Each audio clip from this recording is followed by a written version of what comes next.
শেষ করছে, আবার শুনবো। অতএব কোরআন কারিমে আল্লাহ স্পষ্ট বলে দিয়েছেন, মা ইউজাদুলু ফি আয়াতিল্লাহি ইল্লাল্লাযীনা কাফারু। আল্লাহর কোরআনের আয়াতে যে সন্দেহ করে, অস্বীকার করে, সে কাফের ছাড়া কিছুই নয়।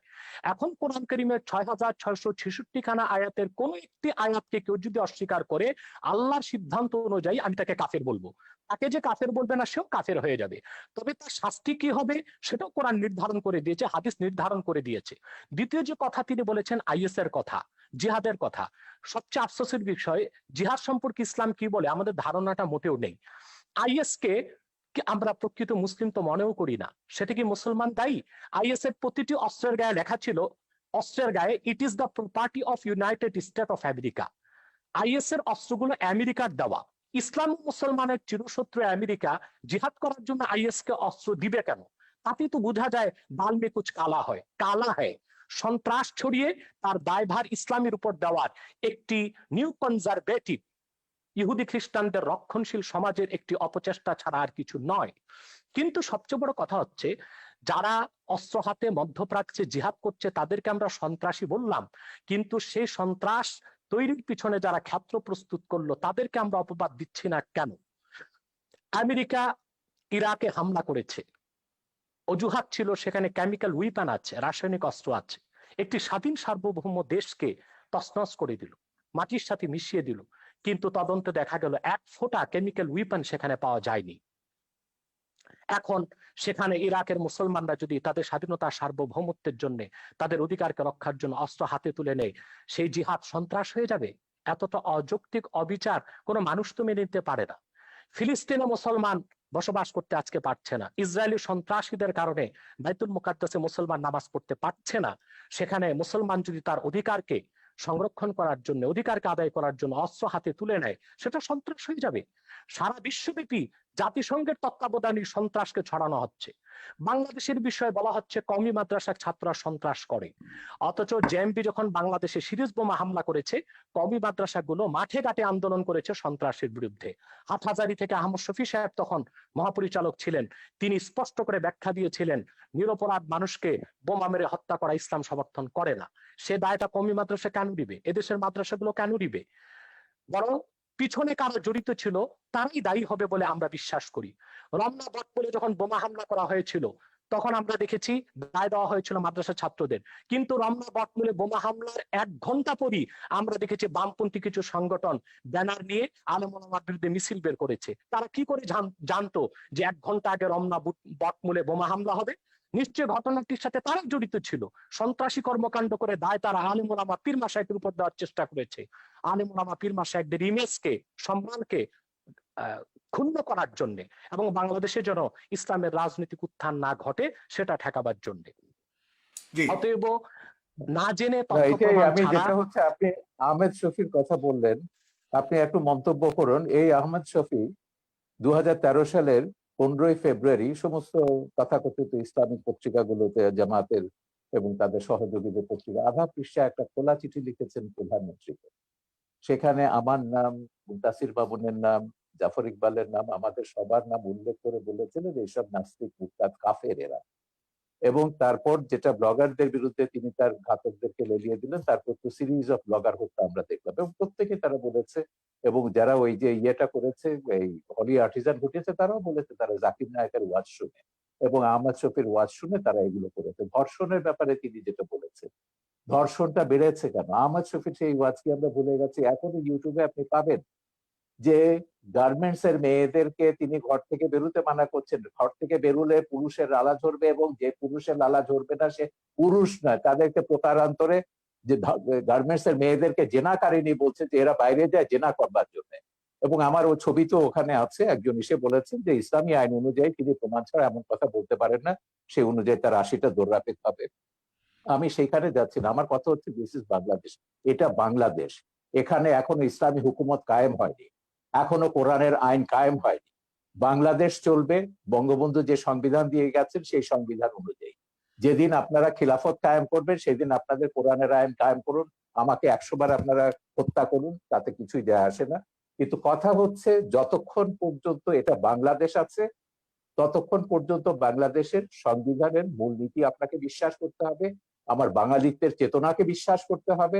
ধর্ম আমি 100 বার বদলাতে পারি, কিন্তু আমি কখনো আমার এথনিক আইডেন্টিটি, বাঙালি সত্তা, আপনিও এখন বাংলায় কথা বলছেন, আপনি নিজেও একজন, হাজার বছর ধরে আপনার পূর্বপুরুষরা বাঙালি ছিলেন এবং ইসলাম গ্রহণ করবার আগে অন্য ধর্ম ছিল কিংবা কোনো ধর্ম ছিল না। ধর্ম আপনি বদলাতে পারেন, কিন্তু যেটা আপনি বদলাতে পারেন না সেটা হচ্ছে আপনার জাতিসত্তা, এথনিক আইডেন্টিটি।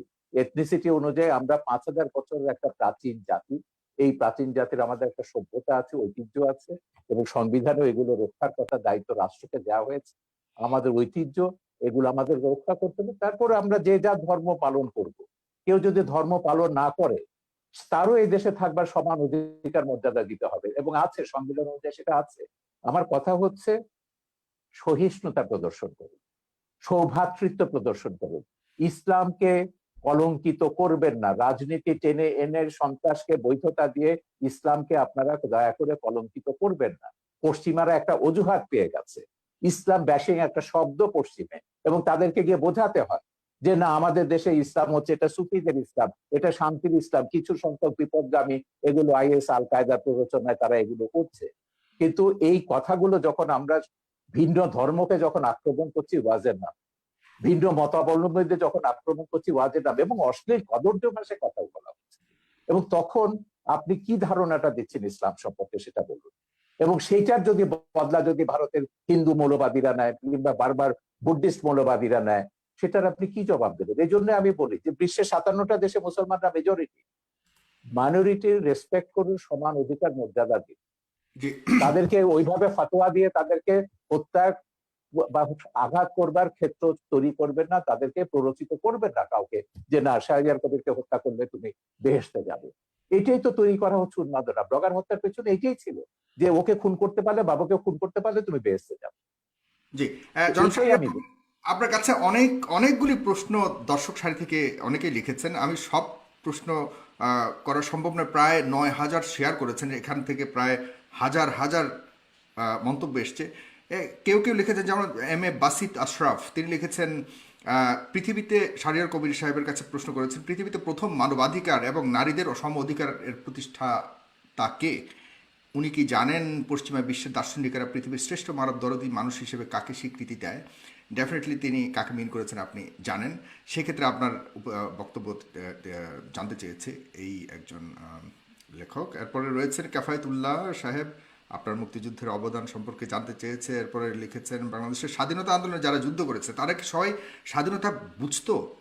তারা কি জেনে শুনে সবাই মুক্তিযুদ্ধে অংশগ্রহণ করেছে? তাহলে নাস্তিকের বিরুদ্ধে আন্দোলন করতে হলে সবাইকে জানতে হবে কেন? এই ধরনের অনেকগুলি প্রশ্ন করেছেন। মাওলানা ওমর ফারুক লিখেছেন, পারভেজ জুয়েল লিখেছেন, এমডি মাসুম লিখেছেন, শাহিদ আহমেদ লিখেছেন, অনেকেই লিখছেন, লিখে যাচ্ছেন। আপনারা লিখতে থাকুন, আমি সম্ভব হলে কিছু নেব। তবে এই পর্যায়ে অনুষ্ঠানের শেষ প্রান্তে চলে এসেছি, 2 মিনিট করে শুধুমাত্র আপনারা দুজন আবারও শেষ বক্তব্য দেবেন। এগুলো কিন্তু জামাতিদের একটা পরিকল্পিত ব্লগ আছে। যখনই আমি কোনো কথা বলি টকশোতে 1000 2000 এগুলো ডিসলাইক আসবে এবং প্রশ্নগুলো করা হবে মুক্তিযুদ্ধ নিয়ে। এটা বলতে বলতে আমি ক্লান্ত হয়ে গেছি। আমার মুক্তিযুদ্ধের কি অবদান আছে, বাংলাদেশের স্বাধীনতা যুদ্ধের দলিলপত্রটা, এটা আগাগোড়া পড়ুন। আমি বলে দেবো না কোন পৃষ্ঠা, আপনাকে পড়তে হবে। এই সুযোগে যদি মুক্তিযুদ্ধের ইতিহাসটা আপনাদের মাথায় ঢোকে, পড়ে দিন শাহরিয়ার কবির কি করেছে মুক্তিযুদ্ধের, সাংস্কৃতিক স্কোয়াডে কি অবদান ছিল, সেখানে পাবেন। দ্বিতীয় কথা হচ্ছে মানবাধিকার নিয়ে।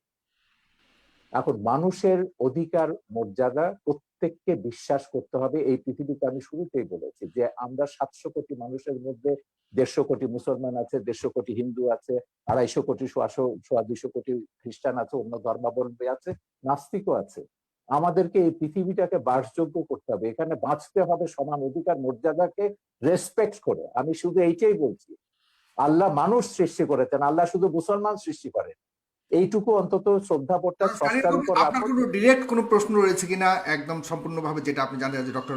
না না, আমার কোনো প্রশ্ন নেই, আমি তো পরিষ্কার আছি, আমার অবস্থান সম্পর্কে আমি তো পরিষ্কার আছি।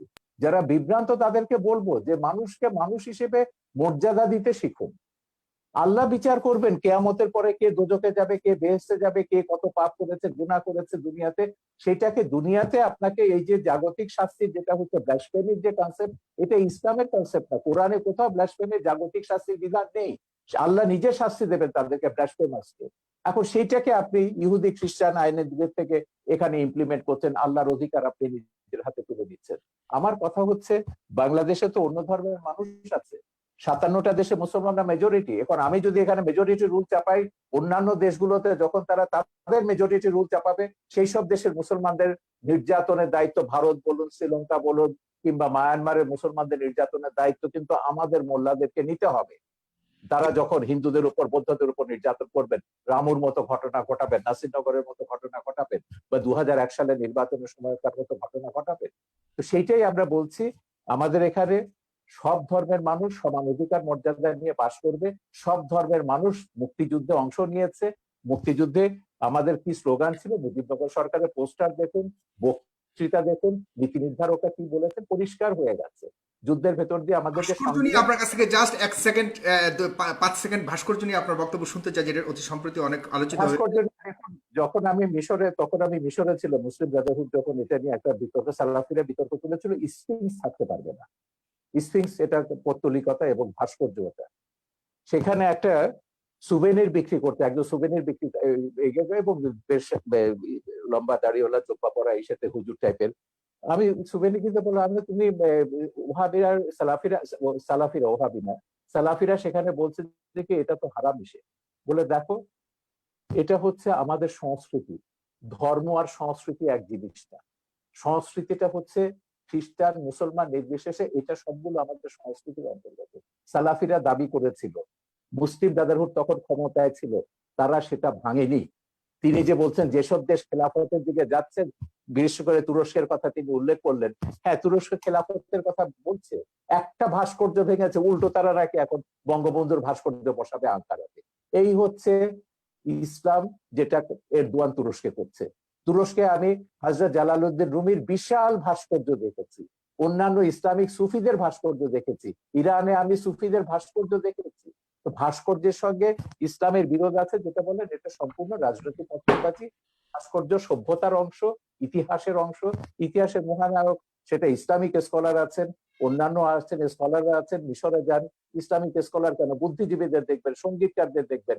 উম্মে কুলসুম বিশাল আরব বিশ্বের সবচেয়ে পপুলার গায়িকা, তার বিশাল ভাস্কর্যে ভাস্কর্য ভাগাভাগি আছে। চলছে, এটা কি আপনি মনে করেন যে রাজনৈতিক কোনো ঘৃণিত এটা পুরো রাজনীতি, এর সঙ্গে ইসলামের কোনো সম্পর্ক নেই, একদম রাজনীতি। মোল্লা ইসলামিক? ওমর যেটা আফগানিস্তানে করেছে, সেই কাজটাই তারা এখানে রিপিট করছে। মোল্লা ওমর এখানে কারা বলতে কারা ইসলামের, কারা কারা করছে বর্তমানে বাংলাদেশে, যে আপনি ভাস্কর্য ভাঙার পেছনে কাদেরকে দায়ী তারা করবেন? তো সবগুলো, তারা তো ঘোষণা দিয়ে করছে, খেলাফত, হেফাজত, যারা ইসলামী শাসনতান্ত্রিক আন্দোলন বা তাদেরকে যারা সাপোর্ট করে, যাদের পেছনে জামাত বিএনপি তো রয়েছে, যাদের পেছনে রাজশাহীতে আমরা আইএসআই রয়েছে। দেখেছি আওয়ামী লীগের নেতাদেরকে গ্রেফতার করা হয়েছে। আরে ওটা বাঘা যতীনেরটা তো কাগজে বেরিয়েছে, এটা স্কুল কমিটি নিয়ে তাদের মধ্যে দ্বন্দ্ব, এটার সঙ্গে ভাস্কর্য ভাঙার কোনো সম্পর্ক নেই। ওকে, ভাস্কর্য নিয়ে 2013 সাল থেকে বঙ্গবন্ধু এখানে উপলক্ষ, বঙ্গবন্ধুর গায়ে হাত দিয়েছে বলে আওয়ামী লীগের টনক নড়েছে। কেন হেফাজতে 13 দফায় ভাস্কর্য ভাঙার কথা নেই? জামাত ইসলামী আগে ভাস্কর্য ভাঙার কথা বলেনি? হেফাজতে 13 দফায় যা আছে, কাদিয়ানীদের কাফের ঘোষণা থেকে শুরু করে ব্লাসফেমি এন্ড পানিশমেন্ট করা, সবগুলোই হচ্ছে জামাতের দফা। এখন এগুলোকে তিনি যতই পার্থক্য করুন না কেন, জামাতের সঙ্গে আমাদের পার্থক্য আছে। তিনি কিন্তু কাদিয়ানীদের কাফের ব্যাপারে জামাতের সঙ্গে একমত, ব্লাসফেমি আইন চালুর ব্যাপারে তিনি জামাতের সঙ্গে একমত, ভাস্কর্য ভাঙার ব্যাপারও আশা করি তিনি নিশ্চয়ই একমত হবেন ওদের সঙ্গে। তো এইটাই হচ্ছে মিলের জায়গাটা। আমি বলছি যে রাজনীতিতে যখনই আনবেন ইসলামকে বা কোনো ধর্মকে, তখনই ওই বার্মার মতন ঘটনা ঘটবে, ভারতের মতন ঘটনা ঘটবে, বাংলাদেশের মতন ঘটনা ঘটবে, পাকিস্তানের মতন ঘটনা ঘটবে। এতে করে কি বিশ্বে শান্তি আসবে, বা কোনো দেশে আমরা কি শান্তিতে বাস করতে পারবো? আমার কথা হচ্ছে আমরা সবাই শান্তিতে বাস করতে চাই। এই প্রশ্নটা আমাদের সবারও জনাব ডক্টর এনায়েতুল্লাহ আব্বাসী, আপনি শেষ কথা বলবেন আজকের অনুষ্ঠানের, এবং আপনার কাছে প্রশ্ন অনেকেই করেছে, কিন্তু আমি অনেকের প্রশ্ন নিতে পারছি না, শেষ প্রান্তে চলে এসেছি। মাননীয় আইজিপি মহোদয় বলেছেন যে বাংলাদেশ মৌলবাদী দেশ নয়। আপনারা কার ইশারায় কোন এজেন্ডা বাস্তবায়নের জন্য দেশটাকে মৌলবাদী চরিত্রের তকমা আটানোর চেষ্টা করছেন? আমরা তো আরব সহ বিভিন্ন রাষ্ট্র দেখি না জঙ্গি মিছিল করতে, জঙ্গি মিছিলের কথা বলেছে, কিন্তু আপনারা আমাদের কথায় কথায় আমাদের দেশে জঙ্গি মিছিল করেন। তাহলে দেশটিকে জঙ্গিবাদের দিকে ঠেলে দিচ্ছেন কিনা, কারো উদ্দেশ্য হাসিল করতে চাচ্ছেন কিনা? এবং ফ্রান্সের কথা বলেছেন তিনি, পাশাপাশি তিনি বলেছেন যে এদেশে ইসলাম প্রচার করেছিলেন সুফি সাধকরা, তারা কিন্তু কখনোই তরবারি প্রয়োগের মাধ্যমে ইসলাম প্রচার করেনি। আপনারা কেন এখন এমন উস্ফলন দেখাচ্ছেন? এটা কেন, বা এ ব্যাপারে উনি প্রশ্ন করেছেন আপনাদের আলেম সমাজের কাছে। ধন্যবাদ সাগর। প্রথমে শাহরের কবির সাহেবকে বলবো যে তিনি জামাত ফোবিয়াতে ভুগতেছেন। সব জায়গায় জামাতের গন্ধ পান তিনি, এটা ঠিক নয়। আমি আবারও বলছি, এদেশের মূলধারার আলেম ওলামার সাথে জামাতের কোনো সম্পর্ক নেই, যদিও বা একটি বিরাট জনগোষ্ঠী জামাতের অনুসরণ করছে। কাদিয়ানীরা নিঃসন্দেহে অমুসলিম এবং কাফের, এটা পৃথিবীর সকল মুসলমানের মত, কোরআনের মত, সুন্নার মত, ইজমাই উম্মতের মত। তারা কাফের এবং অমুসলিম, তাদেরকে যারা এটা কাফের বলবে না মওদুদির তারাও প্রথম কাফের। লেখা, কাদিয়ানী না, মাসালাটা এটা মওদুদির লেখা। ভুল, আপনি জানেন না এটা, কাদিয়ানী আপনি মাসালা কি জানেন না। মওদুদি লেখেনি? প- কাদিয়ানী মাসালা মওদুদি, মওদুদি লেখেনি। আমি বলছি, প্রথম কাদিয়ানীদের বিরুদ্ধে আন্দোলনের ডাক দিয়েছেন আল্লামা ইউসুফ বিন নুরি রহমতুল্লাহ, করাচি ইউসুফ বিন নূর মাদ্রাসার যিনি মোহতামিম ছিলেন। আন্দোলনে পুরোধা নেতৃত্ব দিয়েছেন আমার ওস্তাদ মোহতারাম আল্লামা তাকি উসমানী এবং মুফতি শফি রহমতুল্লাহ। সাথে আন্দোলনে যোগ দিয়েছিল আবুল আলা মওদুদি এবং তার লোকজন। বরং পাকিস্তানের সকল ঘরানার মুসলিমরাই কাদিয়ানী বিরোধী আন্দোলনে অংশগ্রহণ করেছিল। দ্বিতীয় যে এবং ওই কথাটি মামলায় কিন্তু আমি মওদুদির মৃত্যুদণ্ড হয়েছিল, আর কারো না, মওদুদির মৃত্যুদণ্ড হয়েছিল ওই মামলাতে, যেটা সৌদি সেটা বাদশার অনুরোধে সে- প্রত্যাহার সে- করা। সেটা সেটা সেটা মৃত্যুদণ্ড কার হলো, সেটা হয়তোবা পাকিস্তান সরকারের রাজনৈতিক কোন প্রতিহিংসা ছিল মওদুদির উপর, সেজন্য মওদুদিকে মামলা দেবার চেষ্টা করেছে। আর যেহেতু অন্যান্য নেতৃবৃন্দ রাজনীতিতে জড়িত ছিলেন না, তাদেরকে মামলা দেবার সুযোগ হয়নি, এটা একটি কারণ হতে পারে। দ্বিতীয় যে বিষয়টি বললেন, ব্লগারদের বিষয়।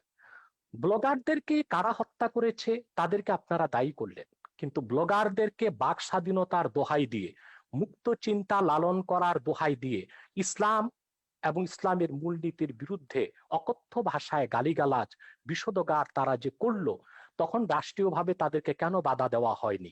যদি তাদেরকে রাষ্ট্রীয়ভাবে বাধা দেওয়া হতো, ধর্মনিরপেক্ষতার যদি একটি সংজ্ঞা এটাও হয় সকল ধর্মের অধিকার রক্ষা করা, তাহলে আপনি ইসলামের অধিকার রক্ষা করবেন না? এটা কেমন ধর্মনিরপেক্ষতা আপনার?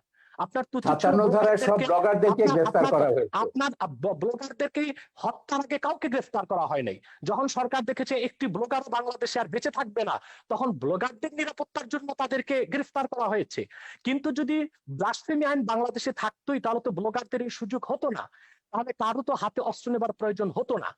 তৃতীয় যে বিষয়টি আপনি বলেছেন, সুফিবাদের মাধ্যমে ইসলাম এসেছে, এবং আইজিপির যে প্রশ্ন এসেছে, আইজিপি মহোদয় এর কথা থেকে তো স্পষ্ট বোঝা যাচ্ছে তিনি ইসলামের প্রতি অত্যন্ত শ্রদ্ধাশীল, হয়তো বা মিস আন্ডারস্ট্যান্ডিং আছে তার।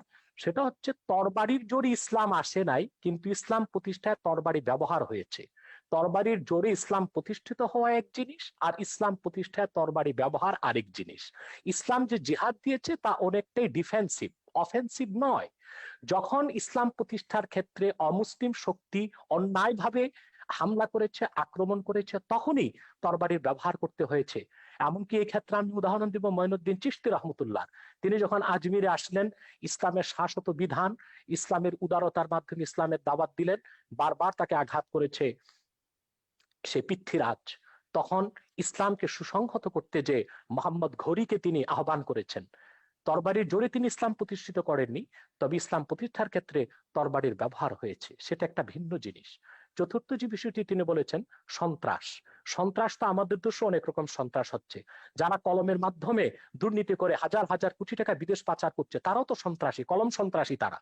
যারা বাংলাদেশে বন জঙ্গল উজাড় করে গাছপালা সবকিছু বিক্রি করে খেয়ে ফেলছে, তারা পরিবেশ সন্ত্রাসী। অনেক রকম সন্ত্রাসী আমাদের বাংলাদেশে আছে। কিন্তু আমাদের দেশে যে অস্ত্র সন্ত্রাসীর কথা বলছেন, এটা জুজুর ভয়। আসলে বাংলাদেশে কোনো সশস্ত্র জিহাদি সংগঠনের অস্তিত্বই নেই। জেএমবি বলে যেটা ছিল, সেটা অনেক তদন্তের বিষয়, সেটার সাথে মূলধারার ইসলামপন্থী ও মাদ্রাসার ছাত্রদের কোনো সম্পর্ক নেই। হোলি আর্টিজানে আমরা দেখেছি যারা সন্ত্রাসী হামলা করেছে বলা হচ্ছে, তারা কেউ মাদ্রাসার ছাত্র ছিল না, তারা ইংলিশ মিডিয়ামের ছাত্র ছিল। যদিও বা তারা বলেছে জাকের নায়কের কথায় তারা উদ্বুদ্ধ হয়েছে। আমি ওপেন চ্যালেঞ্জ করব, জাকের নায়কের এমন একটি বক্তব্য কেউ দেখাতে পারবে না যেখানে তিনি সশস্ত্র, যেখানে তিনি সন্ত্রাসকে উস্কে দিয়েছেন। জাকির নায়কের কোন একটি বক্তব্যে এটা দেখানো যাবে না। মূলত এটা ছিল একটি প্রি প্ল্যান প্রোগ্রাম, জাকির নায়কের বক্তব্য বন্ধ করা, ভারত থেকে তাকে বিতাড়িত করার জন্য এটা একটি সাজানো নাটক ছিল, এবং তাতেও আমাদের বাংলাদেশের কোনো মাদ্রাসার ছাত্র শিক্ষক জড়িত ছিল না, ইংলিশ মিডিয়ামের ছাত্ররা জড়িত ছিল। অতএব কোথায় কোথায় সন্ত্রাসের দায়ভার এদেশের আলেম ওলামা পীর মাশায়েখ ও মাদ্রাসা ছাত্রদের উপর দেওয়া, এটা অবিচার ছাড়া আর কিছুই নয়। এটা প্রত্যক্ষ বা পরোক্ষ যেভাবেই হোক ইসলাম বিদ্বেষ ছাড়া আর কিছু নয়। শিক্ষা ব্যবস্থায় আজকে ধর্মনিরপেক্ষতার প্রভাব বাড়ানো হয়েছে। সেখানে বাংলাদেশের শিক্ষা ব্যবস্থায় যে ধর্মনিরপেক্ষতার প্রভাব আসতেছে সেটাকে আমরা দেখতেছি ধর্মহীনতা। ইসলামের মূল আকীদা বিরোধী অনেক শিক্ষা আমাদের শিক্ষা ব্যবস্থায় ঢুকানো হয়েছে। যেমন নবম থেকে মাস্টার্স পর্যন্ত প্রাণীবিজ্ঞান জুলজিতে দ্য থিওরি অফ এভোলিউশন, ডারউইনের বিবর্তনবাদকে ঢুকানো হয়েছে বাংলাদেশে। অথচ সারা দুনিয়ার বিজ্ঞানীগণ একমত হয়েছে the theory of evolution is not a scientific fact, it is nothing but hypothesis of Darwin. বিবর্তনবাদ এটা বৈজ্ঞানিক কোনো প্রমাণিত বিষয় নয়, এটা হচ্ছে ডারউইনের একটি মন গড়া মতবাদ। অথচ তা আমাদের শিক্ষা ব্যবস্থায় ঢুকানো হয়েছে। যারাই বিবর্তনবাদ করবে পরকালে তারা অবিশ্বাসী হবে, ইসলাম থেকে তারা দূরে সরে যাবে। অত্যন্ত কৌশলে ধর্মনিরপেক্ষতা যে সংজ্ঞাতেই আমাদের দেশে বলা হোক, বঙ্গবন্ধু যে সংজ্ঞায় ধর্মনিরপেক্ষতার কথা বলেছিলেন, আজ ধর্মনিরপেক্ষতার ধ্বজাধারীরা বঙ্গবন্ধু সেই আদর্শে নেই, তারা ধর্মনিরপেক্ষতাকে ধর্মহীনতার দিকে নিয়ে যাচ্ছে। অতএব যদি প্রকৃত অর্থেই বঙ্গবন্ধুর ধর্মনিরপেক্ষতাকে সংবিধানে প্রতিষ্ঠিত করা হয়, সেটা ধর্মহীনতা নয়, বরং তার নাম পরিবর্তন করে এমন একটি নাম দেওয়া দরকার যেটার সাথে ধর্মনিরপেক্ষতার কোনো সম্পর্ক প্রমাণিত হবে না। ধন্যবাদ। ধর্মনিরপেক্ষতা বঙ্গবন্ধুর দেয়া নাম, সেকুলারিজম বাংলা তর্জমা তিনি ধর্মনিরপেক্ষতায় করেছেন। রাষ্ট্র ধর্মের ব্যাপারে নিরপেক্ষ থাকবে, সব নাগরিক সমান অধিকার মর্যাদা ভোগ করবে, এটাই হচ্ছে বঙ্গবন্ধু ধর্মনিরপেক্ষতার সার কথা। প্রত্যেক নাগরিক তার নিজের ধর্ম পালন করবে, ধর্ম পালনের স্বাধীনতা থাকবে, কিন্তু আপনি আপনার ধর্ম আরেকজনের উপর জোর করে চাপাতে পারবেন না, আরেকজনকে হত্যার প্ররোচনা দিতে পারবেন না। বাংলাদেশে কোন মুসলিম চিন্তাবিদ ইসলাম ধর্মকে অন্যের উপর চাপিয়ে দেবার চেষ্টা করেননি, এর কোন নজির আপনারা দেখাতে পারবেন না। আমি নিজে ওয়াজ করি, আপনি ওয়াজ শুনেছেন না আওয়াজ শুনেছেন আমি জানি না। কোরআন সুন্নাহ বিরোধী যেটা হয় সেটা ওয়াজ নয়, সেটা আওয়াজ। বাংলাদেশে অনেক নিম্নমানের বক্তব্য বের হয়ে গিয়েছে যারা গলাবাজির মাধ্যমে ওয়াজ করতেছে, সেটাকে আমরা ওয়াজ বলি না, সেটাকে আমরা আওয়াজ বলি। তাদের বক্তব্য সাইদির ওয়াজকেও আপনি ওয়াজ বলবেন না? সাইদি সাহেব তো দীর্ঘদিন যাবত ময়দানে নেই, তার ওয়াজ কিন্তু ইউটিউবে আছে, তার বহু ওয়াজ ইউটিউবে আছে, আমার ছবিতেও আছে। বলুন তিনি একজন প্রকৃত ওয়াজকারী কিনা। তিনি বলেছেন যে অন্য ধর্মের মানুষকে হত্যা করতে, তিনি এটা বলেছেন কোন বক্তব্যে? আমি যদি দেখাতে পারি, আমি তার এক বক্তব্য শুনেছি, আমি নিজে দেখেছি। আমি আপনাকে বলি, এদের যে ওই যে মুফতি হান্নানের উপর যে ছবিটা বানিয়েছি, যে সাইদির একজন খুব ঘনিষ্ঠ অনুসারী ছিল যখন সে জামাত করতো, সে প্রত্যেকের নাম ধরে বলেছে, শামসুর রহমান থেকে শুরু করে হুমায়ুন আজাদ থেকে শুরু করে তসলিমা। আমি বলে দেখে লেখা পড়েছে, বলে না লেখা পড়েনি, কিন্তু আমাদের হুজুররা বলেছেন এরা ইসলাম বিরোধী, এরা মুরতাদ, এরা কাফের এবং এরা ওয়াজিবুল কাতাল, ওদেরকে যেখানে পাওয়া যাবে সেখানে হত্যা করতে হবে। এটা পড়ছে, তার জিহাদ ছবিতে আমি দেখেছি। ওয়াজেদ সাইদির বক্তব্য আছে, হান্নানের বক্তব্য আছে, মুফতি হান্নানের বক্তব্য আছে, আপনি দেখে নিয়ে ইউটিউবে পাবেন। আমার মনে হয় জালাল হোসেন সাইদি সাহেব এতটা পাতলা কথা বলার লোক নয়, যদিও আমি তার অনেক বক্তব্য শুনিনি। তবে আমি তার একটি বক্তব্য দেখেছি, তিনি যখন ধর্ম মন্ত্রণালয়ের স্থায়ী কমিটির সদস্য ছিলেন, তিনি হিন্দুদের পূজা মণ্ডপে গিয়েছেন এবং তাদেরকে নিরাপত্তার ব্যবস্থা করেছেন, সেটাও তো প্রমাণ রয়েছে। এবং 71 সালে হিন্দুদের কি করেছেন সেটা ট্রাইব্যুনালে প্রমাণ হয়েছে। 71 সালে তিনি হিন্দুদের উপর কি করে জোর করে তাকে মুসলমান বানিয়েছেন, তাকে পাকিস্তানিদের ধরিয়ে দিয়েছেন, ও সাক্ষীরা তো ট্রাইব্যুনালে এগুলো প্রমাণ করেছে। সেটা তো ট্রাইব্যুনালের বিষয়। কিন্তু দেলাওয়ার হোসেন সাইদি সাহেব মানি ওয়াজ নয়, আর দেলাওয়ার হোসেন সাইদি সাহেব মানি এদেশের আলেম ওলামা নয়। সেটা একটি বিচ্ছিন্ন বিষয়কে টেনে সকল আলেম ওলামা পীর মাশায়েখ এবং ওয়াজ নসিহতের উপর, আমি জানি যে সাইদির চেয়ে পপুলার ওয়াজকারী আর কেউ নেই বাংলাদেশে। বাংলাদেশে যতজন ওয়াজকারী আছে সবচেয়ে পপুলার, সবচেয়ে বেশি পপুলার হচ্ছে সাইদির, এবং আপনি বাসে টাসে সব জায়গায় সাইদির ওয়াজই শুনবেন। তো যাই হোক, আমার কথা হচ্ছে আব্বাসী সাহেব, তিনি এদেশের মানুষের মন জয় করতে পেরেছিলেন। ঠিক আছে আব্বাসী সাহেব, আমার কথা হচ্ছে, আপনি আগেও বলেছেন আমরা ইসলাম বা কোনো ধর্মের বিরুদ্ধে নয়, আপনি শান্তিপূর্ণভাবে ওয়াজ করুন, ইসলামে আহ্বান করুন, কিন্তু সন্ত্রাস, হানাহানি, একে মারো, ওকে ধরো, ওকে জবাই করো, এগুলো এই হুমকি রাষ্ট্রকে ইসে করতে হবে, এটা করতে হবে, জেহাদ করতে হবে। এই জেহাদ মানে তো এই যে উগ্রতা, এবং এই উগ্রতার কারণে আপনি কিন্তু ওই যে ইরাকের কথা বলেছেন, আপনি কোথায় ছিলেন আমি জানি না, ইরাকে যখন রাত্রেবেলা আমেরিকা আক্রমণ করলো, আমরা পরের দিন বিশাল মিছিল বার করেছিলাম ইরাকে আমেরিকার হামলার বিরুদ্ধে। এখন ইরাকে কি করেছে? ইরাকে তো একটা সেকুলার ইসে ছিল, ইরাক ছিল সাদ্দাম হোসেনের, এবং সেই সেকুলার ইসের পরে কি হলো, সেজন্য ইরাকে মিছিল করেছেন। ইরাক, হ্যাঁ ইরাক তারপর তো একটা ইসলামিক রাষ্ট্রে পরিণত হলো, এখন তারা জিহাদ করছে। যাই হোক, আমরা আমেরিকার যত জায়গাতে জেহাদিদের, এই যে তালেবান আল কায়দা, এটা আমার ছবিতেই আছে, আমেরিকা কি করে এদেরকে তৈরি করেছে, জেহাদকে, পলিটিক্যাল ইসলামকে কিভাবে আমেরিকা মদদ দিচ্ছে, এটা আমার ছবিতেই আছে। সোভিয়েত ইউনিয়নকে ধ্বংস করবার জন্য আমেরিকা পলিটিক্যাল ইসলামকে সবুজ বলয় তৈরি করেছে লাল বলয়ের পাশে। এটা আজকে সর্বজন বিদিত সত্য। আমেরিকা এখন তৈরি করে, এখন তারা নিজেরা ফ্র্যাঙ্কেনস্টাইনের ভয় দেখছে, 9/11-এর মতো ঘটনা করছে। তো আমেরিকাদের বলেছে, জামাত ইসলামীকে তো এখনো তারা মডারেট ইসলামিক পার্টি মনে করে, এখনো জামাত প্রেম তাদের কাটেনি। পরশুদিন আমেরিকার স্টেট ডিপার্টমেন্টের সঙ্গে আমাদের একটা দীর্ঘ ওয়েবিনার হয়েছে। তো আমেরিকা বলুন, আমেরিকার শয়তানিও আমরা জানি, ধর্ম নিয়ে যারাই রাজনীতি করেছে তারাই সংখ্যালঘুদের উপর, মানুষের সমান অধিকার মর্যাদার উপর আঘাত করেছে। এগুলো আমাদের ভুলে যেতে হবে। আমাদের কথা হচ্ছে, সমাজে সংখ্যাগরিষ্ঠ থাকবে, সংখ্যালঘিষ্ঠ থাকবে, আস্তিক থাকবে, নাস্তিক থাকবে। আমাদের কি করে আমরা শান্তিতে বাস করব, দেশটাকে এগিয়ে নিয়ে যাব। আপনি ধর্ম প্রচার করুন না, শান্তিপূর্ণভাবে ধর্ম প্রচার করার অধিকার তো সংবিধান আপনাকে দিয়েছে। বঙ্গবন্ধুর ওই যে ধর্মনিরপেক্ষতার যে ব্যাখ্যাটা দিয়েছেন, সেখানে বলেছে প্রত্যেক ধর্মের মানুষ শান্তিতে তাদের ধর্ম পালন করবে, প্রচার করবার সব রকম স্বাধীনতা দেওয়া হয়েছে। কেন একটা ধর্ম আপনাকে জোর করে অন্যের উপর চাপিয়ে দিতে হবে? আপনি দাওয়াত দিন শান্তিপূর্ণভাবে, আমাদের কোনো অসুবিধা নেই। শান্তিতে যখন ধর্ম প্রতিপালন করার কথা তো বহু আগে, 1400 বছর আগে আমাদের মহানবী সাল্লাল্লাহু আলাইহি ওয়াসাল্লামও বলে গেছেন। আমার কাছে বলেছেন, আমি সেটাই বলছি, তো আমি সেটাই বলছি। মহানবী কেন, প্রত্যেক মহাপুরুষরাই বলেছে, কোরআনেও আছে, আল্লাহ প্রত্যেক জাতির জন্য আমাদের দেশে নবী পাঠিয়েছে। অশান্তিটা আপনি কোথায় দেখেছেন? আমি আমি যদি বলি যখন রাজনীতির সঙ্গে ধর্ম যোগ ওয়ার্ল্ড করবে তখন কনটেক্সটে অশান্তি আসবে। উগ্রবাদের কারণ ওই যে পক্ষে উনি যেটা বলেন, আব্বাসী বাংলাদেশ সাহেব যেটা অনেক বললেন, অনেক ভালো অবস্থাতে আছে। জি, আমি তো জানি, আমি তো জানি, সেটাকে নষ্ট করবার জন্য তো তারা গৃহযুদ্ধের হুমকি দিচ্ছে। এখন বলেছে 2013 সালের চেয়ে ভয়াবহ ঘটনা ঘটবে যদি বাংলাদেশ থেকে এসব ভাস্কর্য ভাঙা না হয়, সরিয়ে না আনা হয়। গৃহযুদ্ধের হুমকিটা কারা দিচ্ছে? কারা দেশটাকে পরাজয়ের প্রতিশোধ দিতে চাইছে 71-এ?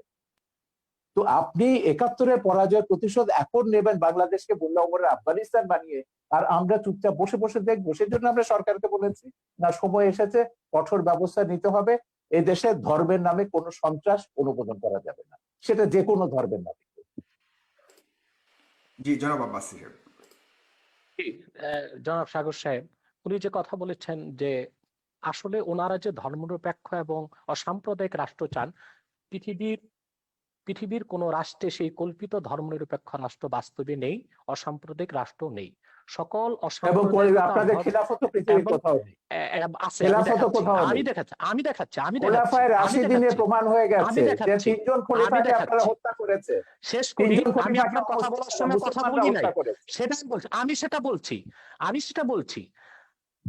আমি সেটা বলছি সেই কল্পিত ধর্মনিরপেক্ষ রাষ্ট্র, কল্পিত অসাম্প্রদায়িক রাষ্ট্র পৃথিবীর কোথাও নেই।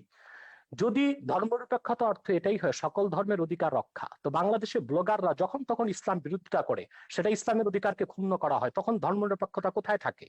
ব্লগাররা বাক স্বাধীনতার নামে আল্লাহ রসুল মোহাম্মদ সাল্লাল্লাহু আলাইহি সাল্লামের আরশচুম্বী মর্যাদার বিরুদ্ধে বক্তব্য দেয়, তখন ধর্মনিরপেক্ষতার কনসেপ্ট কোথায় থাকে? অতএব ধর্মনিরপেক্ষতা যারা বাংলাদেশে করতে চায় তাদের উদ্দেশ্য হচ্ছে ইসলামকে ঠেকানো, এছাড়া আর কিছুই নয়। দ্বিতীয়, তিনি খেলাফত রাষ্ট্রের কথা বলেছেন। খেলাফতের কথা, খেলাফত হচ্ছে কি? খেলাফত হচ্ছে তানফিজু আহকামিল্লাহি আযজা ওয়া জাল্লা, ভূপৃষ্ঠে আল্লাহর বিধানকে প্রতিষ্ঠিত করা। আমি বলবো, যদিও আরবে রাজতন্ত্র প্রচলিত আছে, কিন্তু তা সম্পূর্ণ খেলাফত ভিত্তিক চলছে দেশ। সেখানে বেনামাজিকে 25 বেত্রাঘাত করা হচ্ছে, সেখানে যারা চুরি করছে তাদের হস্তকর্তন হচ্ছে, যারা জেনা করছে তাদেরকে সাঙ্গে সার করছে। এটা খেলাফত। যদিও নামে তা মুলুকিয়াত বা রাজতন্ত্র, যদিও সেটা রাজতন্ত্র, কিন্তু সেখানে খেলাফত আছে এবং খেলাফতের সব সুযোগ সুবিধা আরবের লোকজন গ্রহণ করছে। এবং আমরা দেখতে পাচ্ছি, সেখানে আমরা দেখতে পাচ্ছি দাম্মামে, জেদ্দাতে প্রচুর অমুসলিম খ্রিস্টান আছে, তাদেরকে আলাদা জায়গায় তাদের ধর্মকর্ম পালনেরও ব্যবস্থা দেওয়া হয়েছে। একটি খেলাফত রাষ্ট্রের সমস্ত সুযোগ সুবিধা প্রতিষ্ঠিত আছে আমরা দেখতে পাচ্ছি আরবে। অতএব দ্বিতীয় আরেকটি বিষয়, খেলাফতের অনেকগুলো ধারা আছে। পীর মুরিদির মাধ্যমে ইসলামের যে দাওয়াত পৃথিবীতে ছড়ানো হচ্ছে সেটাও খেলাফতের একটা অংশ। এবং খেলাফতের আরেকটা অংশ হচ্ছে দিনের উপর অটল অবিচল থাকা। অধিকাংশ মুসলমান দিনের উপর অটল অবিচল থেকে জীবনযাপন করছে। রাষ্ট্রীয়ভাবে খেলাফত প্রতিষ্ঠা সেটা মাত্র 100 বছর যাবৎ পৃথিবীতে নেই। 96 বছর আগে অবসান ঘটেছে। অতি দ্রুত মুসলিম রাষ্ট্রগুলো আবার খেলাফত ব্যবস্থায় ফিরে যাবে। আপনি যে তালেবানের কথা বলেছেন, তালেবান সন্ত্রাসী, সে সন্ত্রাসীদের সাথে যুক্তরাষ্ট্র কাতারে চুক্তিবদ্ধ হয়েছে। এখন তো সে আফগানিস্তান আবার খেলাফতের প্রতি ধাবিত হচ্ছে। পৃথিবীর সুপার পাওয়ার আমেরিকা, অন্যান্য খ্রিস্টান রাষ্ট্রগুলো তা তো থামাতে পারলো না। ব্যর্থতা কি পুঁজিবাদের নয়? পৃথিবীব্যাপী সন্ত্রাসকে উস্কে দিচ্ছে পুঁজিবাদ, আর সেটার একমাত্র উদ্দেশ্য হচ্ছে ইসলামের রাজনৈতিক উত্থানকে ঠেকানো ছাড়া আর কিছু নয়। আর আমি অনুরোধ